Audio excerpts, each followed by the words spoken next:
In this tutorial, I'm going to show you how to insert multiple rows in Google Sheets so you can quickly add space and keep your data organized. Don't forget to like and subscribe for more quick tutorials. First, open your Google Sheet and decide where you want the new rows to appear. Go to the row numbers on the left side and click on the first row where you want to add space. Now, click and drag down to select the number of rows equal to how many new rows you want. For example, if you need 5 new rows, select 5 existing rows.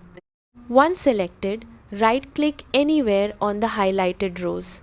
You'll see options like Insert Rows Above or Insert Rows Below. Click the option that fits your need, and instantly Google Sheets will add the same number of new rows in one go. If you need even more rows, you can repeat the same process again. It's fast, simple, and saves you from adding rows one by one. And that's it. You can now insert multiple rows in seconds and manage your spreadsheet much more efficiently. If this helped you, give it a like, drop a comment, and subscribe for more quick and practical tutorials.